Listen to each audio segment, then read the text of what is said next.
Hello my dear, welcome to the Science Board Academy. कैसे हो आप सब? आई होप आप सब ठीक होंगे। तो आज हम स्टार्ट कर रहे हैं क्लास 10 का चैप्टर नंबर 4, जिसका नाम है carbon and its compound.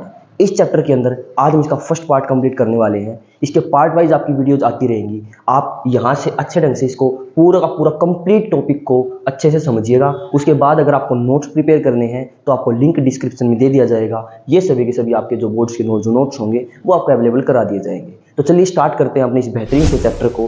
Chapter का नाम है कार्बन एंड इट्स कंपाउंड, यानी कार्बन और उसके यौगिक के बारे में, कंपाउंड्स के बारे में डिस्कस इस चैप्टर के अंदर हम यहाँ पर करने वाले हैं। तो देखिए किस तरीके से बात करते हैं। सबसे पहले इंट्रोडक्शन देख लेते हैं चैप्टर का। इंट्रोडक्शन में क्या लिखा गया है?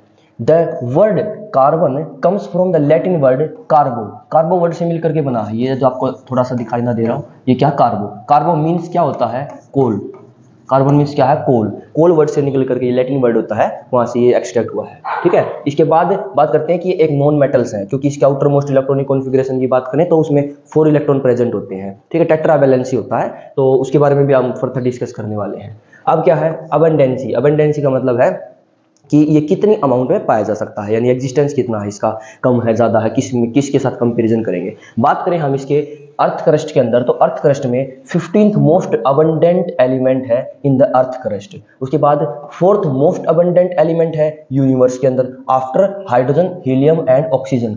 हाइड्रोजन, हीलियम और ऑक्सीजन के बाद सबसे ज्यादा अमाउंट में पाया जाने वाला जो अबंडेंट मटेरियल है, 4th अबंडेंट मटेरियल, वो है कार्बन। ठीक है। इससे पहले यहाँ पर हाइड्रोजन, हीलियम और ऑक्सीजन की प्रेजेंस थोड़ी सी ज्यादा होती है यूनिवर्स के अंदर। अर्थ क्रस्ट की बात करें ओनली अर्थ में, तो वहां पर 15th इसका नंबर पड़ता है। इसके बाद बायोलॉजिकल इंपॉर्टेंस इसकी देखते हैं। Carbon is an essential element in all the living organism, plants and animals. Plants और एनिमल्स के लिए बहुत एसेंशियल यूनिट्स होती है, जैसे हमारी पूरी बॉडी के अंदर अभी आगे भी आएगा कि सेकंड अबंडेंट एलिमेंट ऑक्सीजन के बाद। ठीक है। तो बहुत ज़्यादा इंपॉर्टेंस होती है। जैसे आप समझ सकते हो प्लांट्स के अंदर भाई C6H12 और O6, ये भी तो इसके अंदर ही पाया जा होता है। हमारी बॉडी के अंदर भी कार्बोहाइड्रेट, ग्लूकोज की फॉर्म में ये प्रेजेंट रहता है। इसमें आप देख पा रहे हो कि कार्बन प्रेजेंट है। ओके। इस तरीके से प्रोटीन बन रहा है, उन सभी के अंदर जो है कार्बन की प्रेजेंस होती है। It is the second most abundant element in the human body after oxygen. जो बात अभी कह रहा था मैं, क्या कि ऑक्सीजन के बाद मोस्ट अबंडेंट सेकेंड एलिमेंट है हमारी बॉडी के अंदर जो पाया जाता है ह्यूमन बॉडी के अंदर। ठीक है। उसके बाद सिग्निफिकेंस देखते हैं इसके लिए। Carbon can form a very large number of compounds with hydrogen, oxygen and nitrogen as well, sulphur, halogen etcetera. यानी हाइड्रोजन के साथ, ऑक्सीजन के साथ, नाइट्रोजन के साथ, हैलोजेंस और सल्फर, इन सभी के साथ में लार्ज नंबर ऑफ कंपाउंड जो है ये फॉर्म करता है। कौन? Carbon. The number of compounds formed by carbon is more than those formed by the all other elements combined. यानी यहाँ ये कही जा रही है कि जो नंबर ऑफ कंपाउंड जो है कार्बन के, जो कंपाउंड है, वो कुल मिलाकर के जो दूसरे जितने भी एलिमेंट्स आप पढ़ोगे या पढ़े आपने, उन सभी के मिलाकर के जो कंपाउंड्स बनते हैं, उनसे सबसे ज्यादा कंपाउंड जो है वो कार्बन के आपको देखने को मिलते हैं। लगभग 3 ट्रिलियन के आसपास जो है, इससे भी ज्यादा, मोर देन 3 ट्रिलियन से भी ज्यादा आपको कंपाउंड इसके देखने को मिलते हैं। क्या बोल सकते हैं? More than 3 trillion, more than 3 trillion. Okay. Compounds of carbon and hydrogen are called hydrocarbons. यानी हाइड्रोजन और क्या, इसको मैं क्या बोल सकता हूं? इसको है, ये है हाइड्रोजन, हाइड्रोजन प्लस में कार्बन, इन दोनों के कंपाउंड को क्या कहा जाता है? हाइड्रोकार्बन कहा जाता है। ओके। यहां तक आपको बात अच्छे से समझ आई हो? तो चलिए नेक्स्ट पेज पर चलते हैं। अब बात कर लेते हैं अकरेंस ऑफ कार्बन, यानी कार्बन जो है वो एग्जिस्ट किस फॉर्म में करेगा, नेचर के अंदर कैसे एग्जिस्ट करेगा, फ्री स्टेट में कैसे एग्जिस्ट करेगा, कंपाउंड स्टेट में। यहाँ पर जो है एग्जिस्टेंसी की अगर बात करें अकरेंस की, तो ये 3 स्टेट में एग्जिस्ट करता है। एक तो अर्थ क्रस्ट के अंदर होगा, फिर फ्री स्टेट में एग्जिस्ट करेगा। ठीक है। अब समझते हैं कि किस तरीके से अर्थ क्रस्ट के, जैसे नेचर की बात करते हैं। नेचर में carbon in the earth crust only about 0.2%। अर्थ के क्रस्ट के अंदर अगर बात करूं ना मैं, तो ये कार्बोनेट्स, कोयल और पेट्रोलियम्स के अंदर प्रेजेंट होता है ओनली 0.2%। ओके। उसके बाद है एटमॉस्फेयर के अंदर जो है वो 0.3% है, कार्बन डाइऑक्साइड गैस के रूप में। आई बात समझ? इसके बाद फॉर्म्स ऑफ अकरेंस, यानी अब किस किस फॉर्म में ये आपको मिलता है। देखिए अर्थ क्रस्ट के अंदर फ्री स्टेट में मिलेगा और कंबाइंड स्टेट में मिलेगा। ठीक है। 2 स्टेट है यहाँ पर। अर्थ क्रस्ट के अंदर ये पाया जाता है किस तरीके से? फ्री स्टेट में और कंबाइंड स्टेट में। फ्री स्टेट में कैसे है? अब इसको फर्दर क्लासिफाई किया गया है कि फ्री स्टेट में 2 टाइप से होगा। एक तो होगा क्या, यहां पर है अमोर्फस फॉर्म, जिसमें कोक, चारकोल और लैंप ब्लैक आता है। देखो जनरल डिस्कशन से बताते हैं। कोक जो रोड वगैरह में भी कई बार इस्तेमाल किया जाता है, कोक का हमने पीछे एक रिएक्शन पढ़ी थी जिसमें हम जिंक ऑक्साइड को एक्सट्रैक्ट कर रहे थे, इसके ओरिजिन में से जो ओरिजिन है जिंक ऑक्साइड, उसको कोक के साथ रिएक्शन करवा के यहाँ से Zn+ में CO कार्बन मोनोऑक्साइड गैस जो थी वो हमने प्रिपेयर कर ली थी। तो ये रिएक्शन करी थी, वहाँ पर भी हमने कोक का इस्तेमाल किया गया था। बहुत जगह पर कोक का इस्तेमाल होता है, आपने जनरल मैंने एक यूज बताया आपको। फिर चारकोल है, ठीक है। चारकोल भाई, चारकोल जो है ना एक ऐसा सब्सटेंस होता है जो कि वाटर प्योरीफायर होते हैं, आरओ वगैरह होते हैं, उनके अंदर इसका भरपूर इस्तेमाल किया जाता है, क्योंकि एक तरीके से एक्टिवेटेड होता है और बहुत सारे इंप्योरिटीज को अपने अंदर अट्रैक्ट करने की पावर रखता है। लैंप ब्लैक एक तरीके का कलर होता है जो जबरदस्त तरीके से क्या है कि लाइट को अब्जॉर्ब कर पाता है। ब्लैक बॉडी रेडिएशन वगैरह जो आपने टॉपिक पढ़ोगे वहां पर थोड़ा सा लैंप ब्लैक वर्ड को आप उस टाइम पर स्टडी करोगे, ठीक है।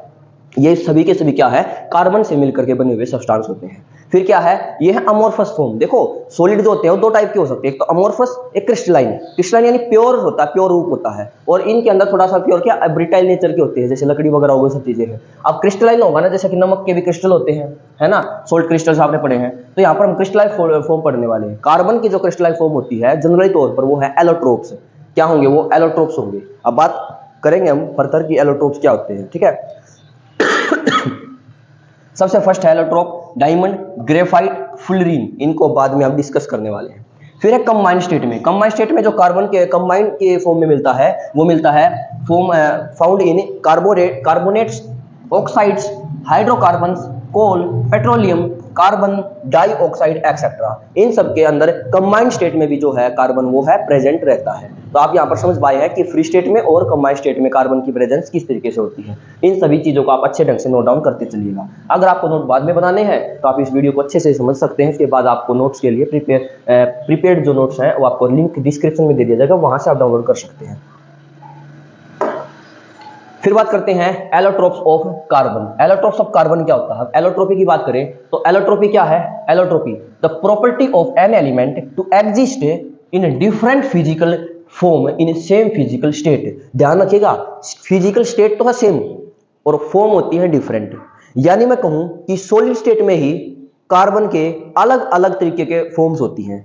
जैसे एलोट्रोप की बात करें, एलोट्रोपी की डेफिनेशन तो यही ना, एलोट्रोपी क्या है, एक फिनोमिना है जिसमें कोई भी एलिमेंट है एग्जिस्ट करेगा डिफरेंट फिजिकल फॉर्म्स के अंदर सेम फिजिकल स्टेट में। जैसे कि मेजर क्रिस्टलाइन एलोट्रोप्स होते हैं कार्बन के, वो कौन है, सबसे फर्स्ट है डायमंड, फिर आएगा ग्रेफाइट, फुलरीन। ये तीन जो होंगे वो मेजर यहाँ पर जो है कंपाउंड्स जो बनेंगे एलोट्रोप्स हैं। क्यों, क्योंकि तीनों सॉलिड हैं लेकिन तीनों के अंदर जो कार्बन का जो स्ट्रक्चर है वो डिफरेंट होने की वजह से यहाँ पर जो है फिजिकल स्टेट सेम होगी और यहाँ पर फिजिकली तौर पर फॉर्म्स जो है वो डिफरेंट बना दी गई है। बात करें डायमंड के, इसके अच्छे से थोड़ा सा डिस्क्रिप्शन देते हैं। कार्बन जो है वो यहाँ पर टेट्रावेलेंट होगा। वाई, एक ये कार्बन, इसके साथ में इधर एक कार्बन अटैच हो जाएगा, ये कार्बन अटैच हो गया, फिर एक कार्बन यहाँ अटैच हो जाएगा, एक कार्बन जो है यहाँ अटैच हो जाएगा, और जो फोर्थ कार्बन है इसके साथ में वो इस तरीके से अटैच हो जाएगा, जैसे आप फिगर में देख पा रहे हैं। इसमें थोड़ा इधर दिखा रखा है। फिर आप इसकी तरफ बात करेंगे तो यहाँ से एक अटैच हो जाएगा, एक यहाँ पर अटैच हो जाएगा और चौथा यहाँ पर अटैच हो जाएगा, एक वो हो रखा है। इस तरीके से जो है यहाँ पर जो कंपाउंड है वो लगातार बनते हुए चलेंगे सभी के, और ये स्ट्रक्चर जो है आप डिस्क्राइब कर सकते हो, ये डिफाइन कर सकते हो। एग्जाम में भी आ जाए तो आप इस तरीके का स्ट्रक्चर बना सकते हैं, ठीक है। उसके बाद बात करें कि ये 3D नेटवर्क स्ट्रक्चर होगा। 3D स्ट्रक्चर है, ध्यान रखिएगा। Each carbon atom is tetrahedrally bounded to 4 other carbon atom. यानी टेट्राहेड्रल का मतलब है कि एक कार्बन के साथ में चारों तरफ 4 कार्बन अटैच्ड होते हैं, उसको टेट्राहेड्रल स्ट्रक्चर के फॉर्म में हम देखते हैं। ये नेक्स्ट जो क्लास आपकी आने वाली है 11th क्लास में, आप उस टाइम पर भी टेट्राहेड्रल, कोप्लेनर, प्लेनर, इस तरीके के पिरामिडल स्ट्रक्चर, ये सब चीजें आप वहां पर स्टडी करने वाले हैं। प्रॉपर्टीज की बात करें डायमंड के प्रॉपर्टीज की, तो वो क्या है, कलरलेस होंगे एंड ट्रांसपेरेंट होंगे। इसका कोई कलर नहीं है, बिल्कुल ट्रांसपेरेंट होता है। लाइट जो है ना, इसमें लाइट जब एंट्री करती है तो इस तरीके इसको फेसेस जो है तराश करके इसको इस तरीके से किया जाता है तैयार कि एक बार लाइट एंट्री कर गई तो टोटल इंटरनल रिफ्लेक्शन होगा अंदर ही अंदर, जिसकी वजह से जो है वो लाइट ट्रैप हो जाती है और आपको बहुत कम जहां पर रोशनी होगी, लाइट कम होगी, वहां पर भी आपको अच्छे ढंग से ये ब्राइट तरीके से चमकता हुआ दिखाई देगा। एक्सट्रीमली हार्ड होता है, ये हार्डेस्ट सब्सटेंस बोलते हैं ना नेचर के अंदर, non metallic hardest substance diamond है, ठीक है। हाई डेंसिटी इसकी होगी। पुअर कंडक्टर होता है हीट और इलेक्ट्रिसिटी का। सर क्यों भाई, एक बात बताओ, एक कार्बन के साथ में चारों तरफ जो इसकी टेट्रावेलेंसी थी, क्योंकि कार्बन के पास फर्स्ट सेल के एल की बात करें, फर्स्ट सेल में 2 इलेक्ट्रॉन, फिर 4 इलेक्ट्रॉन, तो आउटर मोस्ट सेल में 4 इलेक्ट्रॉन थे, 4 इलेक्ट्रॉन और चाहिए थे। वहां पर क्या है, 4 कार्बन अटैच हो गए तो कोई भी इलेक्ट्रॉन फ्री नहीं रहा। इस वजह से क्या है, जब इलेक्ट्रॉन ही फ्री नहीं होगा तो फिर फ्लो कौन करेगा। अब करंट तो तभी बनता है जब इलेक्ट्रॉन फ्लो करेंगे। तो नो एनी करंट जो है फ्लो होगा उस वायर के अंदर, किसी के जिस सब्सटेंस के अंदर। दैट इज द रीजन कि मैं बोलूंगा डायमंड जो है वो पुअर कंडक्टर है हीट एंड इलेक्ट्रिसिटी का। Okay, high brilliance, high refractive index है 2.42 इसका रिफ्रैक्टिव इंडेक्स होता है। आपने चैप्टर में भी पढ़ लिया होगा रिफ्लेक्शन एंड रिफ्रैक्शन के चैप्टर में कि रिफ्रैक्टिव इंडेक्स क्या होता है, क्योंकि रेशियो है ना स्पीड ऑफ लाइट और speed of the light in another medium, speed of light in vacuum, ऐसे करके। तो यहाँ से रिफ्रैक्टिव इंडेक्स जो है की बात करें तो ये है 2.42, सबसे ज्यादा रिफ्रैक्टिव इंडेक्स होता है इसका। लाइट जो है बहुत ज्यादा बेंड करती है इसके अंदर से जो पास आउट होती है। इसके यूजेस की बात करें, कटिंग टूल्स बनाने के लिए इस्तेमाल में लिया जाता है। जो ग्लास कटर है उसके अंदर इस्तेमाल किया जाता है, जैसे ग्लास वगैरह कट करने हो ना तो इसके टूल बनाए जाते हैं डायमंड के। फिर बात करें, सर्जिकल इंस्ट्रूमेंट बनाते हैं रिमूव करने के लिए कैटरेक्ट को। जो कैटरेक्ट है उस कैटरेक्ट को रिमूव करने के लिए भी सर्जिकल इंस्ट्रूमेंट यहाँ पर बनाए जाते हैं। ज्वेलरी की बात करें तो ज्वेलरी के अंदर भी काफी मात्रा में ब्रिलियंस से होने की वजह से इसका इस्तेमाल किया जाता है। क्यों? क्योंकि भाई सीधी सी बात, चमक रहा होता है और चमकने वाली चीज को हम फिर अंगूठी वगैरह बना रहे होते हैं, उन सब चीजें भी इसका इस्तेमाल कर सकते हैं। इसके बाद नेक्स्ट बात करें, अब है ग्रेफाइट। तो ग्रेफाइट की बात करते हैं, देखो ध्यान से समझिएगा। ग्रेफाइट और इधर जो बात करूंगा मैं वो है फुलरीन की। तो सबसे पहले ग्रेफाइट का स्ट्रक्चर की बात करेंगे। 2D लेयर होता है, हेक्सागोनल रिंग स्ट्रक्चर होता है इसका, ठीक है। हेक्सागोनल रिंग स्ट्रक्चर यानी एक कार्बन यहाँ 1 2 3 4 5 6 इस तरीके से जो 6 है कार्बन एक दूसरे के साथ में ऐसे करके अटैच हो रखे हैं। ये 6 कार्बन अटैच्ड है, फिर नीचे की तरफ अटैच्ड है। 2D स्ट्रक्चर के रूप में हम इसको डिस्क्राइब कर सकते हैं। लेयर जो होंगी held by weak van der Waals forces. अब वीक वंडरवाल फोर्सेस कौन सी होती है थोड़ा आप नेक्स्ट क्लास में डिस्कस करेंगे। अब आपको जितना ध्यान रखना है कि 2D लेयर स्ट्रक्चर होता है इसका, जो कि वीक वंडरवाल फोर्सेस के द्वारा अटैच्ड होता है। ईच एटम जो है वो तीन दूसरे एटम्स के साथ में बाउंडेड होते हैं। 4 इलेक्ट्रॉन्स फ्री, फोर्थ इलेक्ट्रॉन्स जो होगा इसके अंदर वो फ्री होगा एंड डीलोकेलाइज्ड होगा। देखिए यहाँ पर जो है एक कार्बन के साथ में सिर्फ ओनली 3 कार्बन ही अटैच होंगे, तो था कार्बन अटैच नहीं होगा, जिसकी वजह से एक इसका इलेक्ट्रॉन होता है वो फ्री रहता है, डीलोकेलाइज्ड रहेगा। तो दैट इज द रीजन कि यहाँ पर जो है गुड कंडक्टर ऑफ इलेक्ट्रिसिटी बन जाता है। प्रॉपर्टी की बात करें तो एक ग्रेइश ब्लैक कलर का होता है, ओपेक ही होगा, इसमें से लाइट पास आउट नहीं हो सकती। सॉफ्ट है as compare to the sole उसके डायमंड के और फुलरीन के। फिर उसके बाद लो डेंसिटी इसकी होती है। गुड कंडक्टर होगा, क्यों? क्योंकि इसमें फ्री इलेक्ट्रॉन्स प्रेजेंट है। यूजेस की बात करें, मेकिंग पेंसिल लीड्स, पेंसिल की लीड्स होती है, पेंसिल से हम लिखते हैं, उसमें इस्तेमाल किया जाता है इसका, क्योंकि ये आराम से उसके ऊपर रफ होकर के चल सकता है, पेपर के ऊपर मार्क छोड़ देता है। लुब्रिकेंट के रूप में इस्तेमाल किया जाए क्योंकि स्लिपरी इन टच होता है, स्लिपरी टच में है। Making electrodes in dry cells, high conductivity होने की वजह से इसमें ड्राई सेल्स होते हैं, सेल वगैरह बैटरी के सेल, बैटरीज बनाते हैं, सेल्स बनाते हैं, आपने देखा घड़ी के सेल होते हैं, उन सभी चीजों के अंदर भी इसका इस्तेमाल किया जाता है। अब आगे बढ़ते हैं। अब कुछ प्रैक्टिस क्वेश्चन है, एक एक का जवाब दीजिए अगर आपने अभी तक जो बातें अच्छे से समझ ली है तो। देखो प्रैक्टिस क्वेश्चन में क्या आएगा। First question, Which element is the most common element in all life forms on the earth? सबसे बताइए मोस्ट कॉमन एलिमेंट कौन सा होगा। अभी अभी तो हमने पढ़ा मेन जो कौन है, कार्बन, ठीक है। फिर which is the second most abundant element in the human body after oxygen? Carbon, okay. फिर बात करें, what is the form in which carbon occur in nature? किस फॉर्म में नेचर में एग्जिस्ट करता है, पता होगा आपको। नेचर में अर्थ क्रस्ट के अंदर फ्री स्टेट में एंड कंबाइंड स्टेट में एग्जिस्ट करता है। अच्छे से आप सब चीजें लिख देना। फिर लुब्रिकेंट के रूप में इसका क्यों इस्तेमाल किया जाता है। देखिए बहुत इजी क्वेश्चन है, सारे के सारे क्वेश्चन यहाँ पर सिर्फ 13 क्वेश्चन आप इनका स्क्रीनशॉट ले सकते हैं। ये सारे के सारे क्वेश्चन आपको अच्छे ढंग से अपनी कॉपी में नोट डाउन कर लेने हैं। एक एक पार्ट को अच्छे से समझते हुए क्वेश्चन को करते हुए चलोगे तो आपको इस पूरे टॉपिक के अंदर कहीं पर भी कोई प्रॉब्लम नहीं आएगी, ठीक है। तो आप क्वेश्चन कीजिएगा अच्छे ढंग से। चलिए हम नेक्स्ट पेज पर चलते हैं। अब हम पढ़ने वाले हैं यहाँ से क्या, कोवलेंट बॉन्डिंग इन कार्बन। 2 प्रकार की बॉन्डिंग होगी, जब 2 मॉलिक्यूल्स कुछ है, कार्बन एटम्स हैं या दूसरे एटम्स हैं, जब एक दूसरे के साथ में अटैच होते हैं, बॉन्डिंग बनाते हैं, तो 2 प्रकार की बॉन्डिंग बनाते हैं। जैसे एक एग्जांपल के लिए एक होती है आयोनिक बॉन्डिंग और सेकंड होती है कोवलेंट बॉन्डिंग।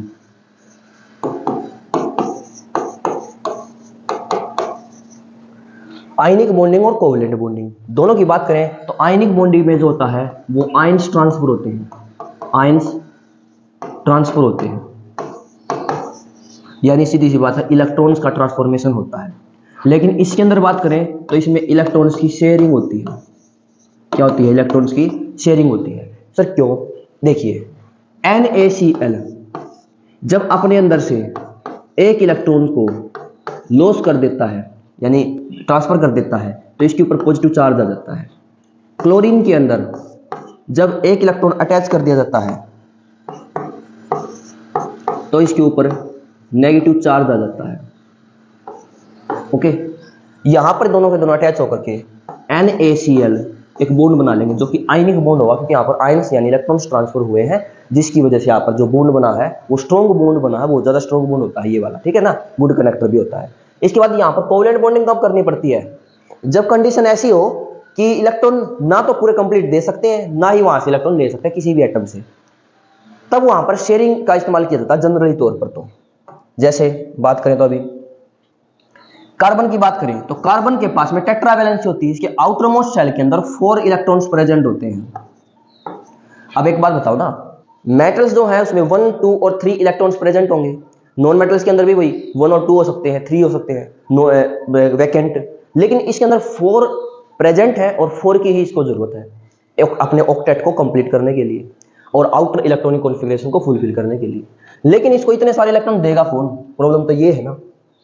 देखो इलेक्ट्रॉनिक कॉन्फ़िगरेशन जो है कार्बन की, वो अभी समझने वाले कार्बन के लिए, एटॉमिक नंबर क्या है 6, इलेक्ट्रॉन अरेंजमेंट कितना होगा, फर्स्ट सेल में के सेल में 2 इलेक्ट्रॉन्स, ठीक है, के, और 4 इलेक्ट्रॉन जो होंगे वो किस में होंगे, एल सेल में, जो कि आउटर मोस्ट सेल होती है इसकी। वैलेंस इलेक्ट्रॉन्स 4 वैलेंस इलेक्ट्रॉन्स इसके अंदर प्रेजेंट होते हैं, मैंने यहां पर लिख रखा है। For an atom to achieve a stable noble gas configuration it must have a full outer shell of 8 electrons octet rule को कंप्लीट करने के लिए अपनी इलेक्ट्रॉनिक कॉन्फ़िगरेशन यानी जो नोबल गैस कॉन्फ़िगरेशन तो उसको यहां पर अचीव करना चाहता है। कार्बन क्या करेगा, कहने theoretically achieve this by either gaining और लॉस इलेक्ट्रॉन। सिर्फ थ्योरेटिकली बोलेंगे, प्रैक्टिकली पॉसिबल नहीं है। 4 इलेक्ट्रॉन्स या तो गेन करेगा या लॉस करेगा, एक काम ही तो करेगा अपनी इलेक्ट्रॉनिक कॉन्फ़िगरेशन को फुलफिल करने के लिए यानी ऑक्टेट रूल को कंप्लीट करने के लिए, बट ऐसा पॉसिबल ही नहीं है प्रैक्टिकली वे में, वो हम नेक्स्ट पेज पर पढ़ने वाले हैं। However, forming an ionic bond is not feasible for carbon due to the following reasons। हम नीचे रीजंस पढ़ने वाले हैं, उन रीजंस की वजह से इतना इजी है ही नहीं इसके लिए, इतना फिजिबल नहीं है कि ये इजीली बॉन्ड बना सके, वो भी आयनिक बॉन्ड, इसलिए इसको कोवलेंट बॉन्ड यहाँ पर प्रिपेयर करने पड़ते हैं। जैसे सबसे पहले बात करें हम इस पॉइंट की, तो ये क्या है, यहाँ पर C4 नेगेटिव, अगर आपको ढंग से नहीं दिख रहा हो तो C4 नेगेटिव यानी एनायंस फॉर गेनिंग 4 इलेक्ट्रॉन्स। जब 4 इलेक्ट्रॉन्स गेन कर लेगा तो एनायन बनाएगा, पर क्या बना सकता है, देखिए the carbon nucleus has only 6 proton. Carbon के न्यूक्लियस के पास में केवल और केवल 6 प्रोटॉन प्रेजेंट है, लेकिन अगर ये 4 इलेक्ट्रॉन्स को एक्वायर कर ले, extremely difficult for the nucleus to hold on 10 electron से 6 ओरिजिनल प्लस 6 अगर 4 ये गेन कर ले तो टोटल मिलाकर के 6 इलेक्ट्रॉन्स तो यहां से और प्लस में 4 इलेक्ट्रॉन्स को ये गेन कर ले, दोनों को मिलाकर के 10 इलेक्ट्रॉन्स इसके अंदर में प्रेजेंट रहे। बट प्रोटॉन जो है, प्रोटॉन यहां पर केवल और केवल 6 है इसके पास में। यही तो प्रॉब्लम है कि 6 प्रोटॉन होंगे तो इतने सारे एटम्स को, एटलीस्ट इतने सारे इलेक्ट्रॉन्स को बाउंड करके रखना इम्पॉसिबल है। दैट इज द रीजन कि यहां पर ये 4 नेगेटिव नहीं बना सकता।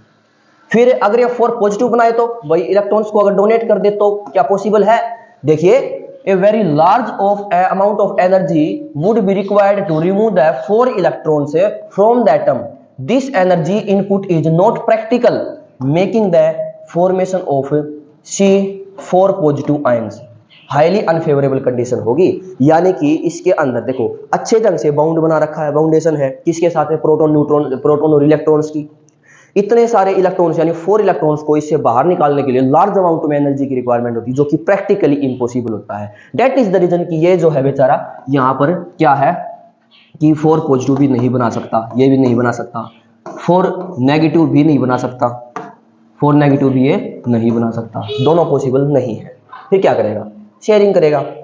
That's why carbon does not ionic form ionic bond। तो रीजन पता चल गए, अब आगे आते हैं। So it share electrons to acquire noble gas electronic configuration। इसीलिए यहाँ पर इलेक्ट्रॉन्स की क्या करेगा ये, अब एक ही वर्ड चलेगा इस पूरे के पूरे चैप्टर में, sharing of electrons, sharing of electrons. देखिए की प्रॉपर्टीज की बात करें, की properties and reason for carbon से वर्सेटिलिटी टेट्रावैलेंसी।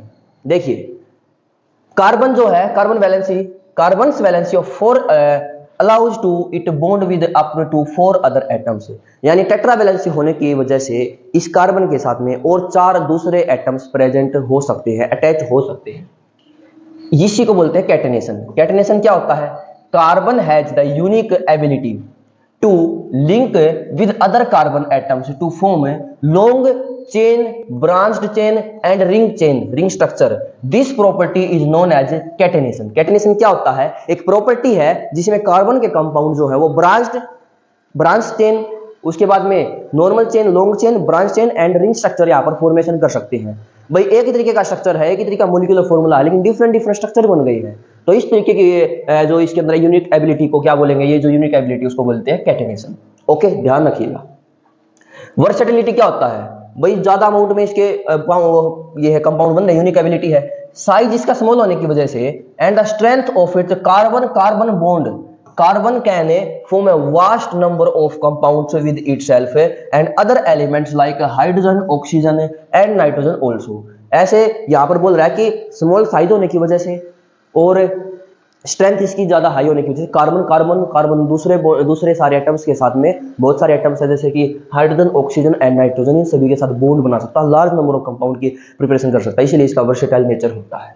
इसी को आप स्टडी करने वाले हैं कि ये वर्सेटाइल नेचर क्या है नेक्स्ट वीडियो के अंदर। अभी बस एक पेज रहेगा लास्ट, आप थोड़ा सा सब्र कीजिएगा, इसको और कंप्लीट कर लेते हैं। मोस्ट इंपॉर्टेंट है भैया आज की जो क्लास है उसका इंपॉर्टेंट, सबसे इंपॉर्टेंट टॉपिक है electron dot structure of carbon dioxide. सबसे पहले कार्बन डाइऑक्साइड का डॉट स्ट्रक्चर पढ़ते हैं, फिर सल्फर का डॉट स्ट्रक्चर पढ़ते हैं। याद रखिएगा दोनों के दोनों मोस्ट इंपॉर्टेंट हैं और एग्जाम में भी आ सकते हैं। इसके अलावा दूसरे जितने भी कंपाउंड होंगे, किसी का डॉट स्ट्रक्चर आपसे बनाने के लिए कह दिया जाए तो आपको बनाना उसको आना चाहिए। देखिए ध्यान से कैसे बनाते हैं। देखो सबसे पहले ऑक्सीजन की बात करें, आउटर मोस्ट शेल के अंदर जितने भी हैं उनको यहाँ पर रखेंगे, 2 यहाँ पर, 2 यहाँ पर और 2 इलेक्ट्रॉन्स यहाँ पर।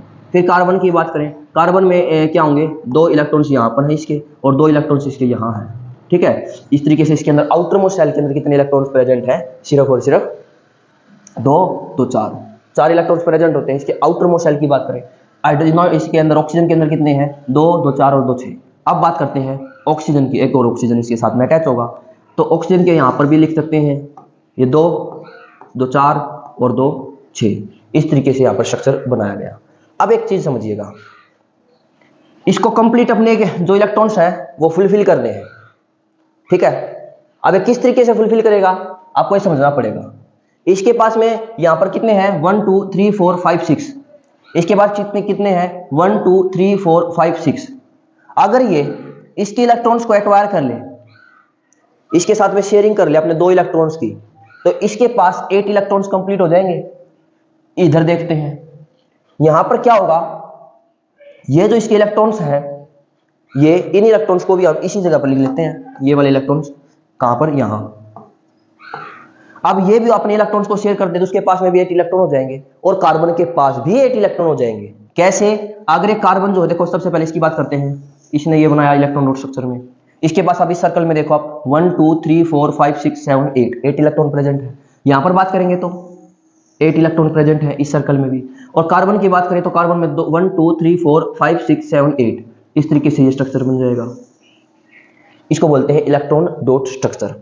ओके, इलेक्ट्रॉन का डॉट स्ट्रक्चर इस तरीके से बनेगा। अगर मैं डॉट की बजाय अगर डैश लगाता हूं तो ऑक्सीजन ने डबल बॉन्ड बनाया है इस कार्बन के साथ, इधर भी डबल बॉन्ड बनाया है कार्बन के साथ और मिल करके बना है CO2।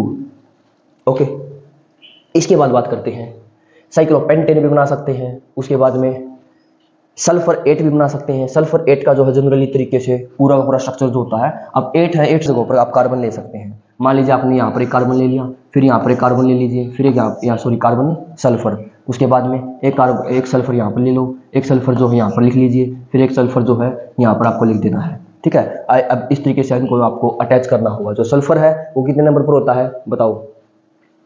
एक दूसरे के साथ में बॉन्ड बनाएगा, जो बचेंगे वहां पर कार्बन के बॉन्ड आ जाएंगे। यानी सिंपल सी बात है, सल्फर का ओनली इसकी बॉन्ड की इंफॉर्मेशन की बात कर रहे हैं, तो आपको ये स्ट्रक्चर जो है खुद से बना लेना है, ठीक है। अब साइक्लोपेंटेन की बात करें तो साइक्लो बोला और फिर पेंटेन। अब पेंटेन का स्ट्रक्चर है, पेंटेन मतलब 5 इलेक्ट्रॉन्स होंगे, यहाँ पर C5 और H10 की बात करी गई है। इसको कैसे बनाया जाएगा? साइक्लोपेंटेन बात कर रहे हैं, तो बताइए किस तरीके से बनाएंगे। एक कार्बन यहाँ पर, फिर दूसरा कार्बन यहाँ पर, फिर तीसरा कार्बन यहाँ पर, फिर चौथा कार्बन यहाँ पर, फिर 5वां कार्बन यहाँ पर ले लीजिए, एक दूसरे के साथ में ऐसे करके अटैच कर दो।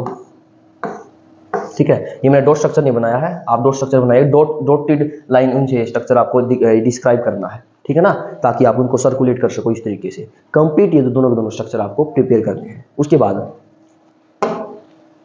प्रैक्टिकल कुछ क्वेश्चंस आ गए लास्ट हमारे। डिफाइन कैटिनेशन, अभी अभी आपने ऊपर डिस्क्राइब किया था भाई, लॉन्ग चेन, ब्रांच्ड और रिंग स्ट्रक्चर यहाँ पर फॉर्मेशन कर सकते हैं।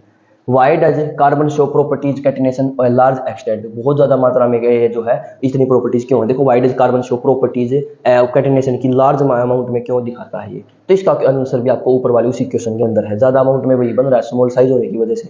Give reason why carbon can neither form C positive 4 cations and C negative anions but form covalent compound, इसका तो रीजन आपको अच्छे से दे ही रखा था, ठीक है। यानी बहुत इजी क्वेश्चन है, जो अभी अभी आपने पढ़ा है वो सभी के सभी आंसर आपको वहीं से आपको यहाँ पे मिल जाएंगे। वही है इलेक्ट्रॉन डॉट स्ट्रक्चर बनाना है कार्बन डाइऑक्साइड गैस का, ठीक है। इस तरीके से 5 क्वेश्चन कंप्लीट रहेगा, आप ध्यान रखिएगा, बी कंटिन्यू। यानी आज का हमारा जो लेक्चर है वो यहीं तक कंप्लीट होता है। ये सभी के सभी आपको नोट्स अवेलेबल मिल सकते हैं, पीडीएफ जो है इसकी वो आपको मिल जाएगी, लिंक डिस्क्रिप्शन में दे रखा है। तो तब तक के लिए अच्छे से इस कंप्लीट टॉपिक को रिवाइज करते रहिएगा। मिलते हैं इसके नेक्स्ट लेक्चर के अंदर, उसमें हम वर्सेटिलिटी ऑफ कार्बन कंपाउंड्स पढ़ने वाले हैं। तो इसीलिए मिलते हैं किसी नेक्स्ट वीडियो के अंदर, तब तक के लिए हंसते रहिए, मुस्कुराते रहिए, बाय बाय।